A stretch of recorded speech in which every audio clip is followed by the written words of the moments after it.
Eh, 5 menit di depan saya mau sedikit cerita saudaraku.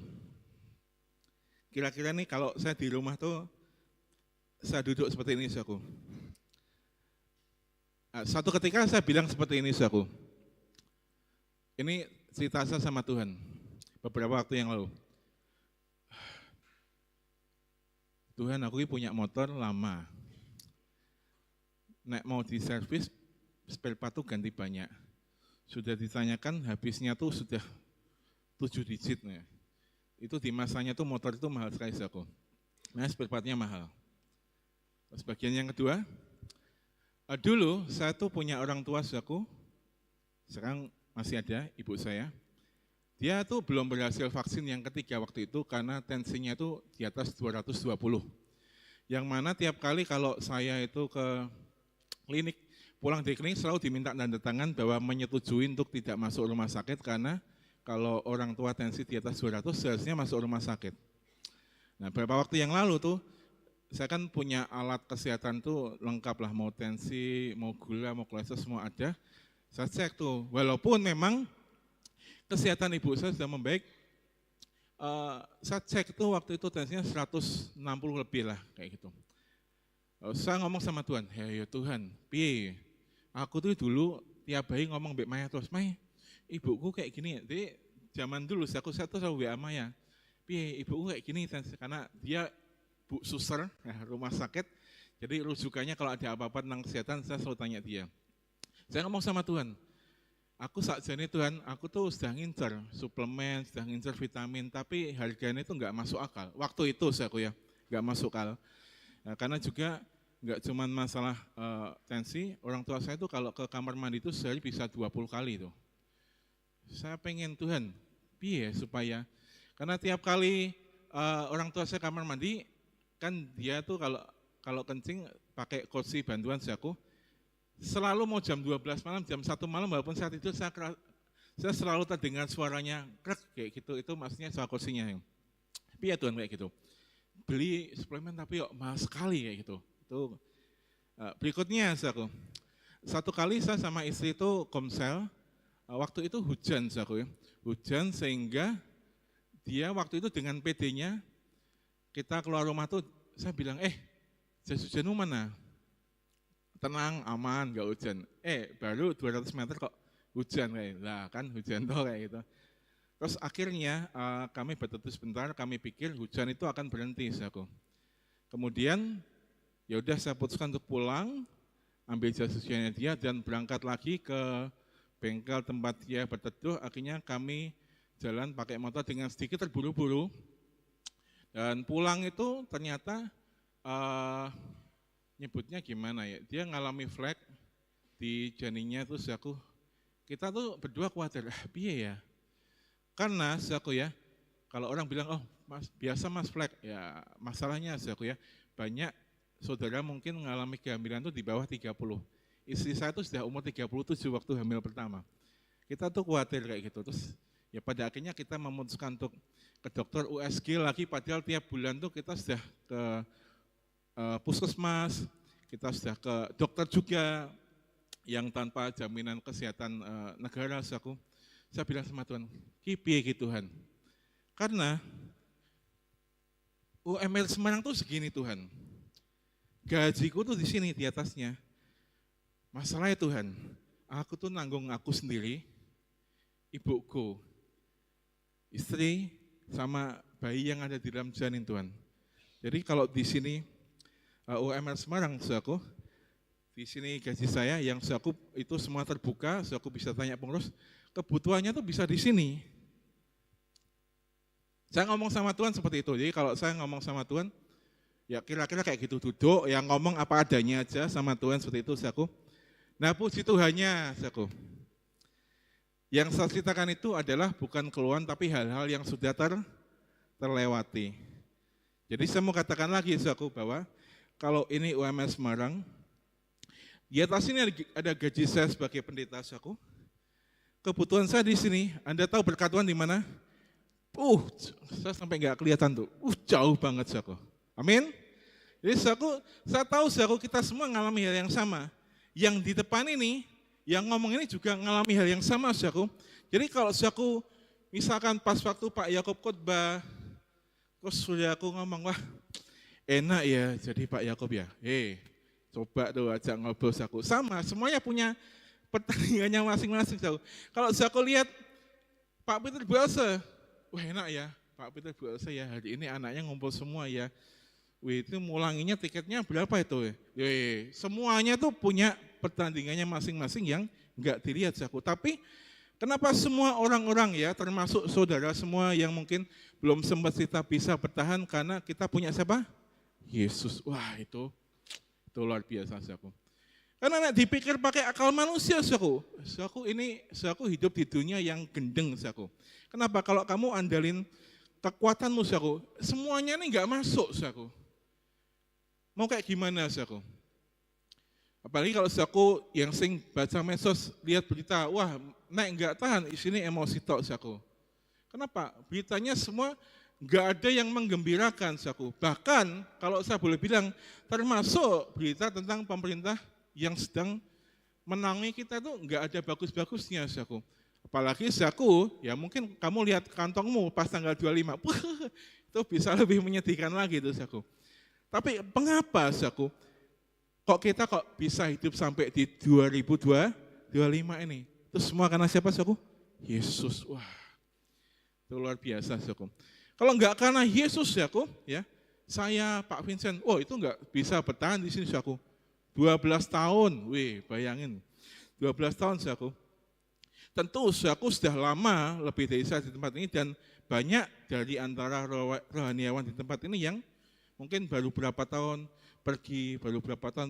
Saya menyadari hal itu, saudaraku, dan saya bilang, ini nek satu pergi lagi, terus gerejanya enggak bisa punya visi jangka panjang dong, saudaraku. Saya ngomong itu sama Tuhan, saya berdoa, Tuhan, nek memang Tuhan itu tempatkan di sini.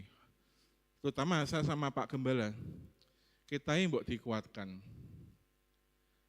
Kasih kekuatan untuk bertahan sampai kepada rencana Tuhan, saya khusus akan gereja ini terlaksana. Wah, itu nek enggak karena Tuhan, saudaraku. Kita nek mikir ke daging kita, termasuk Anda juga yang dalam pekerjaan Anda, dalam kehidupan Anda, wah itu mungkin RSJ sudah penuh sih. Isinya tiap hari mengkonsumsi obat penenang, saudaraku. Karena kita hidup ini di zaman yang enggak masuk akal, saudaraku. Nah, tapi bersyukur bahwa kita berkata Yesus yang menjadi apa? Imam besar kita. Sehingga hari ini kita masih dapat hidup, kita masih dapat menikmati berkat Tuhan. Yang percaya katakan, amin. Kita hari ini belajar, saudaraku, tentang Yesus, imam besar kita, saudaraku. Nah, Ibrani 4 ayat yang ke-14 sampai ke-15 berkata seperti ini, saudaraku. Karena kita sekarang mempunyai imam besar agung yang telah melintasi semua langit, yaitu Yesus, Anak Allah. Baiklah kita teguh berpegang pada pengakuan iman kita. 15, sebab imam besar yang kita punya bukanlah imam besar yang tidak dapat turut merasakan kelemahan-kelemahan kita. Sebaliknya, sama dengan kita, ia telah apa? Dicobai. Hanya tidak berbuat dosa, saudaraku. Nah, di perjanjian lama ada imam besar Harun, saudaraku. Bedanya apa dengan Yesus yang menjadi imam besar kita, saudaraku? Di zaman perjanjian lama, saudaraku, Imam Harun berhak masuk ruang Maha Kudus setahun berapa? Sekali. Untuk mempersembahkan korban bagi dirinya, ya, penghapusan dosa, dan bagi orang-orang Israel, saudaraku. Dan itu hanya sementara, saudaraku. Kenapa? Karena tiap tahun harus seperti itu, tiap tahun harus mempersembahkan korban, dan hanya dia yang dapat menemui Tuhan di dalam ruang Maha Kudus. Bedanya hari ini, saudaraku, kita mempunyai Yesus yang menjadi imam besar kita. Alkitab mengatakan melintasi semua langit. Maksudnya apa, saudaraku? Ya, imam besar Harun hanya punya hak untuk masuk di ruang Maha Kudus di dunia ini, saudaraku. Tapi Yesus sudah berada di surga. Yesus menjadi imam besar kita, dia tidak mempersembahkan korban hewan, tapi dia mempersembahkan dirinya sendiri, saudaraku. Supaya apa, saudaraku? Supaya kita dilayakkan untuk dapat datang ke kudusan Tuhan, datang ke hadirat Tuhan setiap saat. Jadi hari ini saya bilang bahwa engkau sudah dikuduskan. Kita enggak perlu bilang lagi bahwa Tuhan layakkan aku, Tuhan kuduskan aku. Enggak, kita sudah dikuduskan. Anda bisa datang kepada Tuhan kapanpun, dengan cara apapun. Anda enggak perlu, kalau mau berdoa enggak harus seperti ini saudaraku. Anda bisa duduk, ngomong apa adanya sama Tuhan. Tuhan, aku lagi kayak gini. Piye ya? Enaknya gimana ya? Anda bisa ngomong seperti itu sama Tuhan, saudaraku. Anda punya hak, saudaraku. Nah, nanti kita akan belajar, saudaraku.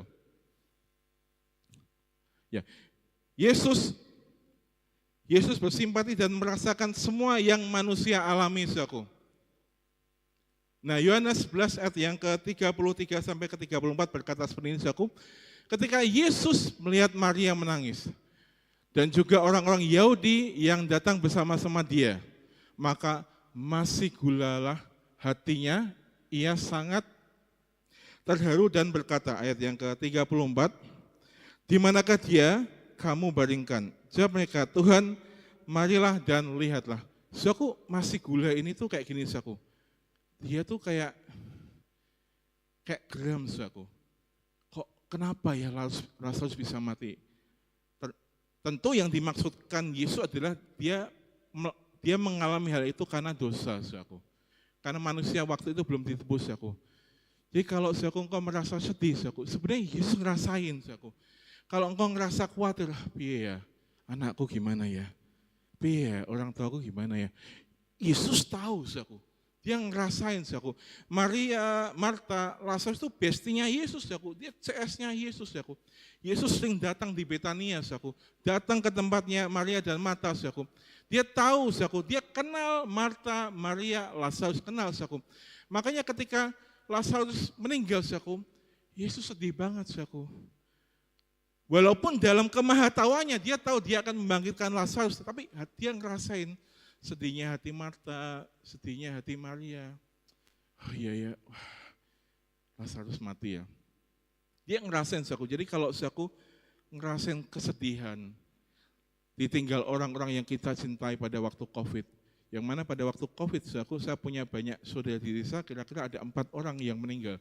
Bukan karena COVID, tapi karena mereka punya penyakit yang lain, kemudian pada akhirnya meninggal di masa COVID, saudaraku.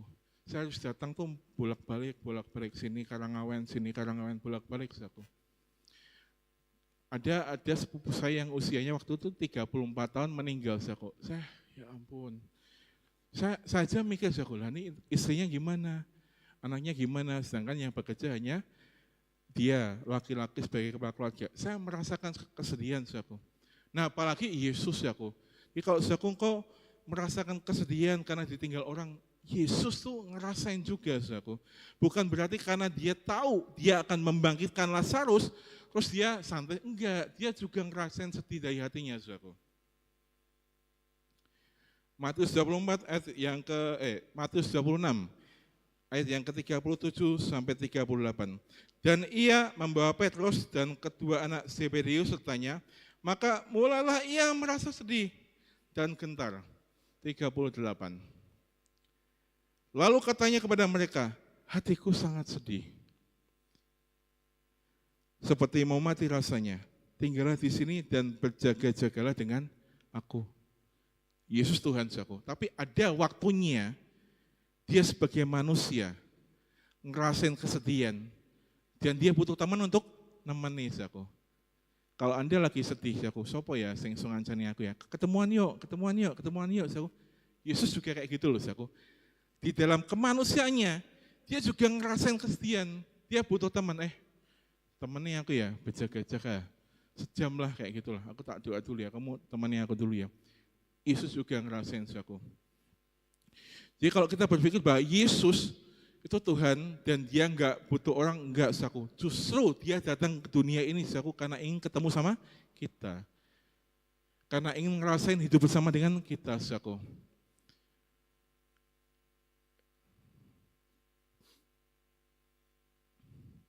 Kesempurnaan Yesus tidak mengurangi simpatinya, justru meningkatkan simpatinya.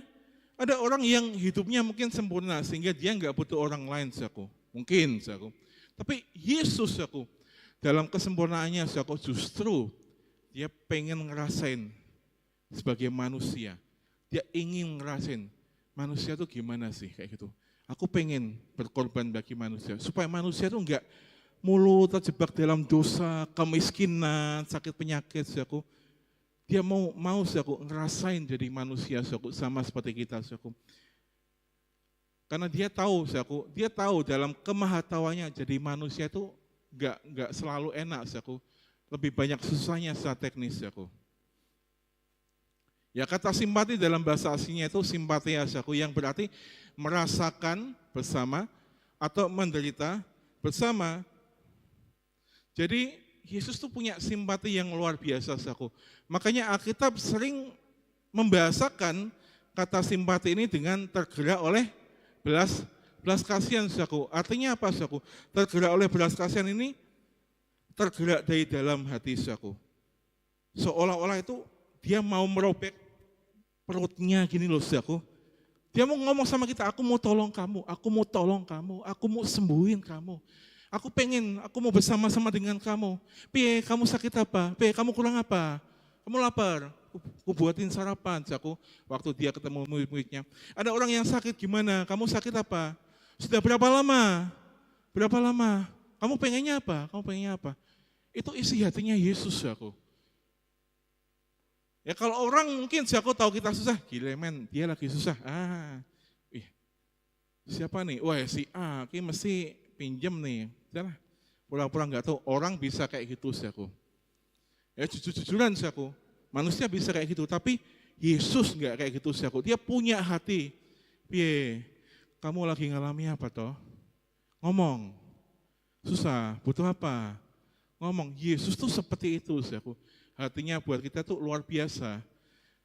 Kalau kita ngomong yang menjadi penghalang antara kamu dan dia adalah segala dosamu, makanya dia turun, disalib, saudaraku, supaya dosanya itu dihapuskan, dosa kita terhapuskan, supaya kita dapat bersama dengan Yesus kapan saja, ngomong apapun, saudaraku. Ya.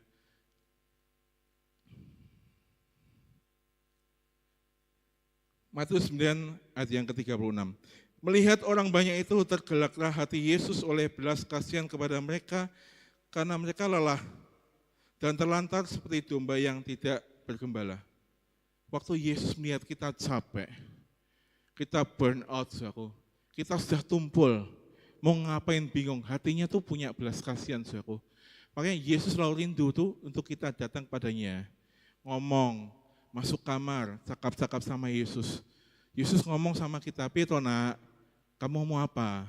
Kamu capek, duduk dulu lah, santai dulu. Yesus tuh ngomong, saudaraku, seperti itu sama kita. Tapi kadang orang, Tuhan tenang, tak bantu, aku masih punya tenaga. Kadang beberapa orang seperti itu, saudaraku. Dia sebenarnya sudah capek, sudah buntu, tapi dia belum, masih bisa, batas akhirnya. Padahal dalam masa-masa kayak gitu, saudaraku, Tuhan ingin kita tuh datang sama dia, seperti Maria tuh, yang duduk, saudaraku. Percayalah, waktu kita duduk di bawah kaki Yesus, bersama dengan dia, kita tuh nggak akan pernah kehilangan waktu. Amin. Kita nggak akan kehilangan berkat kita, saudaraku. Makanya, saudaraku, saya selalu berdoa, saudaraku. Ini saya pribadi, saudaraku. Tuhan, piye corone Tuhan? Aku tuh tetap bisa jadi rohaniawan di tempat ini. Tetap bisa duduk dengerin firman, bisa main musik. Tapi jangan sampai besok keluarga aku tuh susah, Tuhan. Ya kita tahu, saudaraku, nggak mudah. Tentu saudaraku juga ngalami kehidupan yang agak susah, kadang ngalami hal yang sulit, saudaraku. Sama, saudaraku. Saya ngomong sama Tuhan, piye Tuhan? Berkati aku Tuhan, supaya aku tetap bisa bertahan, aku bisa menikmati berkat-Mu, bisa ngomong.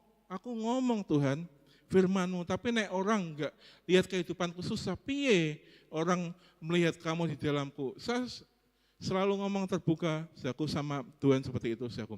Dia tahu, saudaraku, kita tuh kadang, saya bersyukur, saudaraku. Saya tahu teman-teman yang pelayanan itu kadang lelah, kadang omsetnya enggak kecapai, kerjaannya masih babak belur, tapi latihan sih, tinggal sih kerjaannya. Aduh, saya tuh bersyukur banget, saudaraku. Ya. Tapi Yesus juga tahu aku waktu kita capek, waktu kita lelah, wis otaknya itu sudah buntu piye ki. Piye besok gimana ya, harus bayar ini tapi uangnya enggak ada ya. Besok gimana ya, kayak gitu. Tuhan tahu aku. Dia tahu, makanya hatinya itu selalu penuh dengan belas kasihan aku. Markus 1 ayat yang ke-40 sampai ke-41. Seorang yang sakit kusta datang kepada Yesus dan sambil berlutut di hadapannya, ia memohon bantuannya, katanya, kalau engkau mau, engkau dapat mentahirkan aku. Ayat yang ke-41, maka tergeraklah hatinya oleh apa? Belas kasihan. Aku waktu lihat orang sakit kusta, aku aduh ya ampun. Zaman itu aku orang sakit kusta itu orang yang terkutuk, aku itu orang yang paling jijik pada masa itu, aku orang enggak berani dekat-dekat, aku karena ya kalau kamu dekat sama orang kusta, kamu terkutuk, kamu haram. Dia enggak layak untuk kamu dekati, aku. Tapi Yesus, aku dia enggak, aku. Ya ampun, sakit kusta, aku. Dia datang, dia apa, aku kita mau mengulurkan tangannya. Saat orang enggak mau dekati dia, aku dia ngulurin tangannya.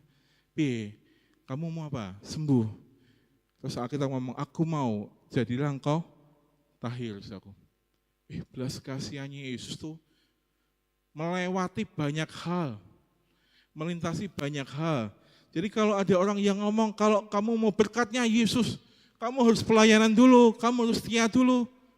Itu enggak ada, aku. Bahkan Alkitab ngomong, aku, sekalipun kita tidak setia, dia tetap setia, aku. Karena dia enggak bisa mengingkari janjinya, dia enggak bisa mengingkari firman-Nya, aku. Makanya sering-sering aku engkau merenungkan firman Tuhan supaya engkau tahu bahwa sebenarnya yang paling care sama engkau ketika orang lain enggak ada itu siapa? Yesus, aku.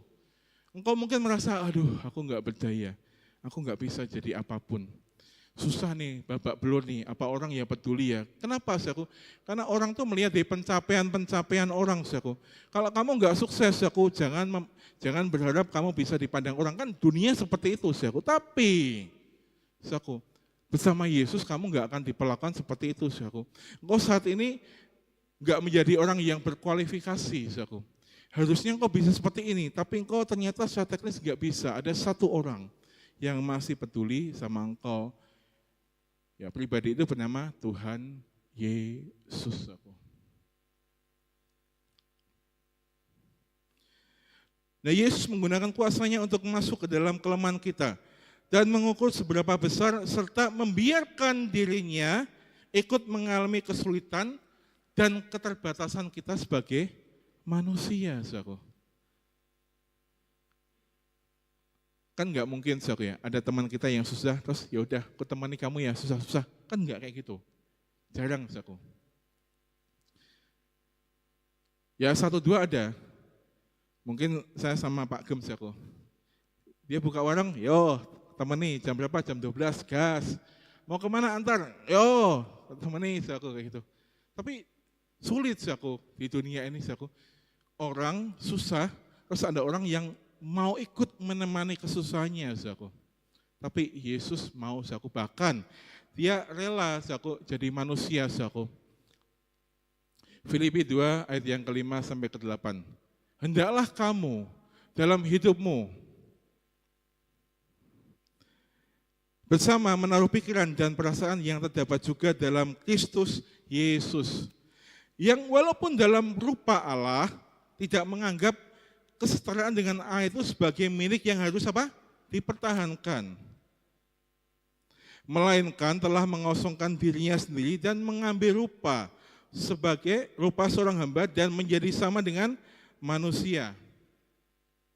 Dan dalam keadaan sebagai manusia, ia telah merendahkan dirinya dan taat sampai mati, bahkan sampai mati di kayu salib. Nah, dari sini, saudaraku, kita mendapat istilah kenosis, saudaraku. Kenosis ini seperti ini, saudaraku. Tindakan mengosongkan diri sukarela oleh Yesus Kristus yang adalah Allah, di mana ia meninggalkan menggunakan hak-hak keilahiannya, mengambil rupa seorang hamba, saudaraku. Ada banyak orang yang sudah di atas, belum tentu mau ke bawah, saudaraku. Apalagi zaman sekarang tuh gampang, saudaraku. Kalau mau jadi direktur, CEO tuh gampang. Tinggal bikin kartu nama, cetak CEO, direktur, atau buat PT, saudaraku. Dia bisa jadi kayak gitu. Dan selalu orang, dia ini loh, saya ini loh, saya itu ini loh. Kalau aku ketemu beberapa orang tuh ngomong seperti itu aku. Sehingga kesannya tuh, gile kelas atas banget, kita di bawah aku kayak gitu. Tapi Yesus nggak seperti itu aku. Dalam kuasa ilahinya yang luar biasa aku, dia mau jadi manusia aku. Tentu aku saya dan Anda adalah manusia. Ngerti kan rasanya jadi manusia? Tahu rasanya ditikung toh? Tahu rasanya dihapusi toh? Tahu rasanya kalau pas butuh nggak ada, tahu kan rasanya? Yesus mau aku ngerasain yang kayak gitu, dia mau aku. Bagaimana dia harus memiliki Petrus, dia sudah ngomong sama Pet, kamu tuh akan menyangkal aku 3 kali. Enggak Tuhan, sumpah aku enggak bakal menyangkal kamu. Ternyata dikhianati aku.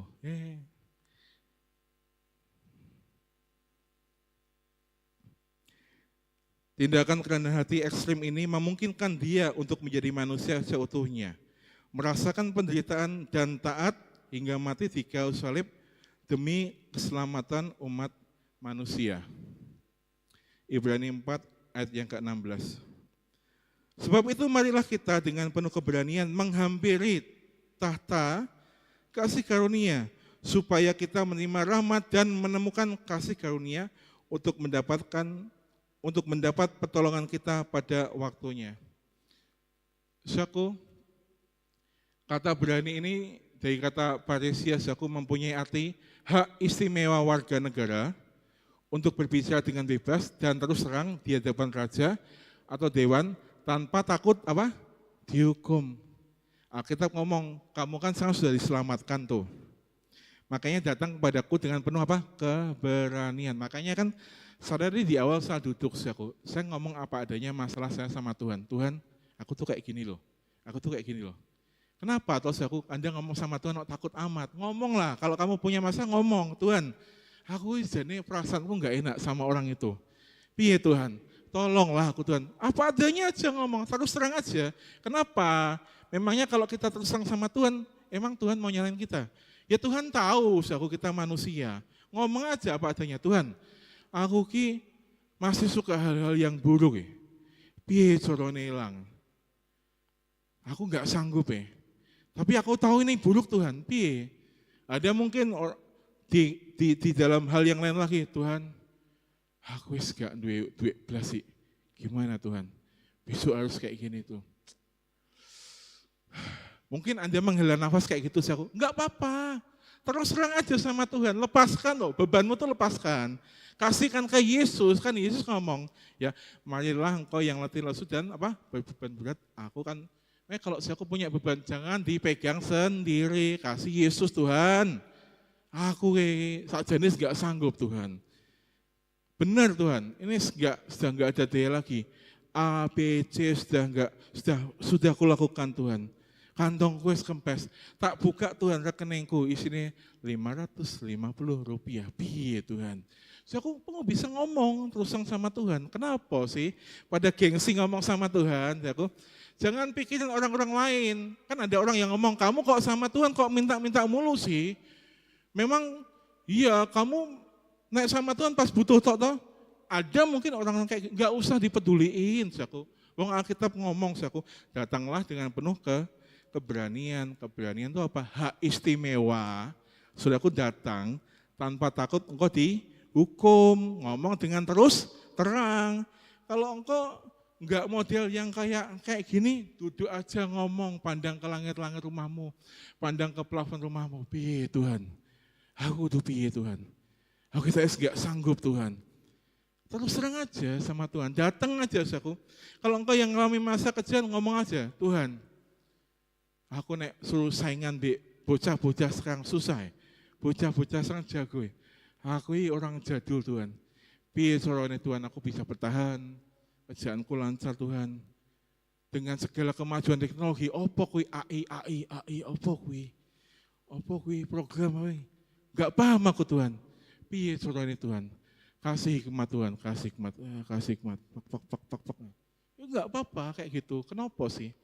Gak usah gengsi sama Tuhan, saya ngomong apa adanya, apa yang ada di dalam hatimu, saya katakan sama Tuhan. Ngomong bebas, gak usah takut dihukum, saya engkau punya hak istimewa untuk datang pada bapakmu sendiri. Memang kalau kita punya masalah, kita datang ke bapaknya tetangga kan gak mungkin. Orang kita punya bapak, dan bapak kita bapak yang di surga baik, engkau bisa ngomong apapun, minta apapun. Gak usah bikin orang yang ngomong sama kita, wah kowe datang sama Tuhan pas butuh tok. Cuek. Aku ngomong baik bapakku, terus kepek ngopo? Kayak gitu aku. Engkau harus berani datang kepada Tuhan. Karena engkau tahu bapakmu itu bapak yang luar biasa, bapak yang penuh kasih. Kamu datang jam berapapun, tengah malam, subuh, siang hari, lagi pup di kamar mandi, lagi kenceng, kamu ngomong sama Tuhan, bisa, aku. Gak ada masalah. Tuhan siap dengerin kamu kapanpun, saudaraku. Yang percaya katakan, amin. Beri tepuk tangan, saudaraku, buat Yesus, saudaraku. Wah, itu Yesus kita luar biasa loh, saudaraku. Kamu punya masalah apapun, punya beban apapun, ngomong sama Yesus, saudaraku. Dia peduli, saudaraku. Kalau ada yang menganggap bebanmu ini receh, Yesus enggak, saudaraku. Saya ini ngajar tiap minggu pertama di sekolah minggu. Sekarang itu tiap minggu 1-2 saya selalu naik ke atas ngajar Saku. Saku tahu enggak apa yang mereka katakan? Masalah terbesar mereka itu cuma ujian sekolah. Buat mereka itu tuh hal besar Saku. Dan memangnya kenapa kalau nilaimu tuh agak buruk, kenapa? Mamaku marah om, bapakku marah. Ngono ya kayak gitu. Kadang kita nganggep orang lain mungkin nganggep urusan kita ini receh, aku enggak terlalu penting, tapi enggak. Tuhan tuh penting, aku. Saya pernah tanya, aku tahu Silvita, suatu ketika kan dia minta ajain, Mas aku mbok diajari buat lagu ujian. Tapi jangan lagu-lagu yang biasa ya. Wes, lagunya biasa ya, yang apa itu? Aku sangat dikasih Yesus. Ajain, wah susah ya, lah. Dalam hatiku lah, Rakel aja bisa main kayak gitu. Susah sampai dia nangis loh, aku. Loh, kenapa kamu nangis? Iya, soalnya aku gagal ujian gitu Mas. Aku kan harus ngulang ujian semester depan. Nah, terus kenapa? Ngulang aja toh. Papa mamaku marah ya. Nah, terus aku juga bingung. Loh kok kamu nggak bisa musik, kenapa masuk musik? Ya aku dipaksa papa mamaku. Saya mereka pendeta. Aku harus bisa buat gantiin mereka.